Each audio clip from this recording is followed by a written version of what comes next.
I'm getting tons of phone calls and tons of orders. We've got a lot of people with a certain expectation, and certainly I'm one of those.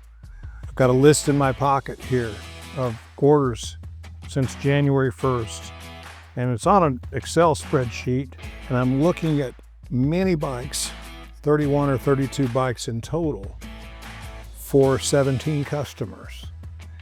Those customers are people that have watched this video and they have an expectation of what they're going to get. I do too. I've got an expectation what we're going to get. So today we're going to take a look at 3 of the 5 for a good friend of mine up in Minnesota that's taken delivery of 5 bikes. And we're going to take a close look at inspecting what you expect. Welcome to Mini Bike Minute. My friend David from Prior Lake, Minnesota, called me about 2 months ago and put an order in for 5 bikes, specific bikes. He wanted the entire KO collection and 2 of the 74s. And then he kind of decided, well, let me think through this. I want a matching bike. So he and his wife put together kind of an idea what they wanted. They want to do 2 big bore kit 74s. They want the 74s as OEM as they can get, but they want the 88cc big bore kit to get the torque.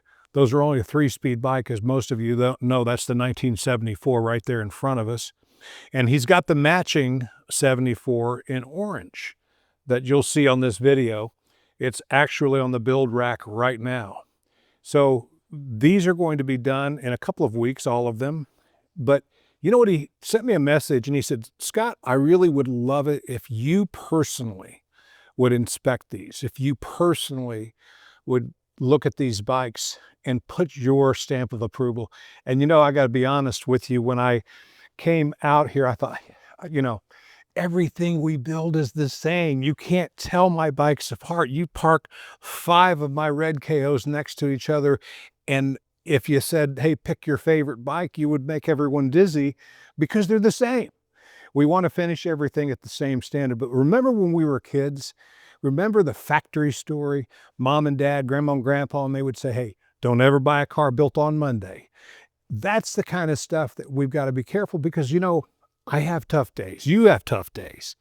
And to be frank with you, sometimes my painter's maybe not on par. I haven't seen that lately. Brad does a phenomenal job, but sometimes, or maybe his guy that does the blasting is not on par. The prep prior to primer is not on par. We don't know. Maybe Derek missed a couple of things.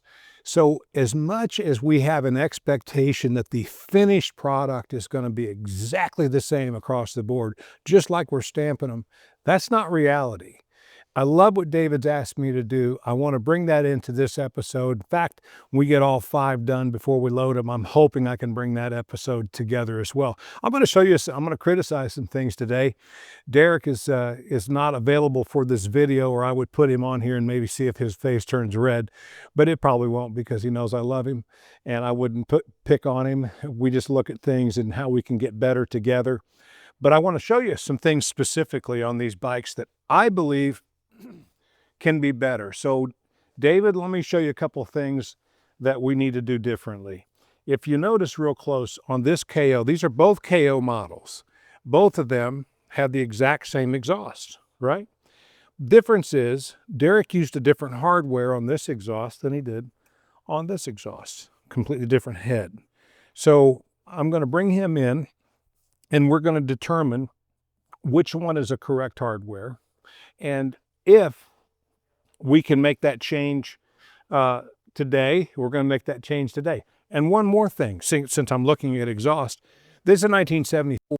So we've got to take this heat shield off, because on the 74, this insert is supposed to be black. So we've got to send this back to paint, have it back in a couple of days, and make sure that these inserts are back to black. And that's got to be done correctly and professionally, or it will not adhere. So, and because the interesting thing is David has decided to build 2 twin 74s, big bore kits, one orange, one blue. So they're going to be identical, but they're going to ride those. That's the reason he ordered the 88cc. They want those to run around the lake and enjoy on the water or near the water and in the hill country, and they'll have plenty of torque and they'll be identical, and he wants them identical. Many people will be looking at those saying, wow, you know, and I don't want him to be embarrassed. In fact, I don't want to be embarrassed. We want to inspect what we expect. There's a couple more things here I could point out. We're going to tighten those things up. But I will say this about that. When we have a high standard and we broadcast that on these videos, mistakes, misquotes. Last week, a guy the entire community knows that has a great attention to detail. He sent me a message, a very kind message, I might add, that said, hey, I think you were wrong about that 1977 exhaust. The 76 was the first one that had this exhaust, and the 77 had a different exhaust. And actually, that wasn't true. The 77 had the exact same as but guess what? The book was wrong. I didn't actually learn that and validate that just from his word. I checked with another guy that just happened to have 1970. He was born in 69. So he happened to have 1975s and 76s and 77s. He knew exactly what they were. He was an actual expert on those because he's had so many, and that's his sweet spot. So that's what we're doing now, is we're looking at details like that, because I stand corrected all the time. These things were built 60 years ago. None of us were there when these were being built. We don't know the actual facts, but there are some that have a better idea than others. I'm not saying that I'm one of them, but I have certainly been a listener, and we have certainly tried to change when we know things. And this is something I want to do for David. We want to inspect what we expect. We want to make sure that there's great continuity in every bike that we deliver. We always have one more thing. And I thought, kind of in conjunction with continuity with what we talked about today, I thought, you know, when David asked me to do that last night, his idea for me to personally inspect the bikes, I'm so glad I did. I'm so glad that I took a look. I took a critical look. I thought, well, you know, David's not going to see that, or he's not going to see that. But you know, I do. I do. And he asked me to do it. Something I pray about every day is that the Lord would fellowship with me, if he would speak with me. You know, the Lord's Prayer says, thy kingdom come, thy will be done. So when you say, hey, Lord, I want your kingdom to come in my life, what does that look like? Through my eyes, in my mind, in my heart, my thoughts. I want that to be right. So when I take a tender look with that in mind, at somebody's request to take a second look at his bikes, to personally inspect them, you know, James, the half-brother of Jesus, said, if you know the good to do and you don't do it, to you it's sin.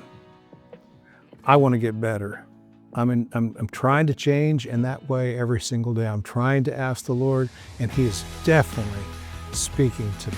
He doesn't have to try. I do. And so I do. And so here we are today. We're talking about inspecting what you expect. And I think it really comes down to this. If you know the good to do and don't do it, to you it's sin. I don't want to be guilty there. And I'm so glad David, my friend in Minnesota, hired me to do this. And David, I won't let you down. Thanks for watching Mini Bike Minute. It's been a great episode. Always enjoy this. If you want one of these, call me at 317-727-9927. You can text me or you can call.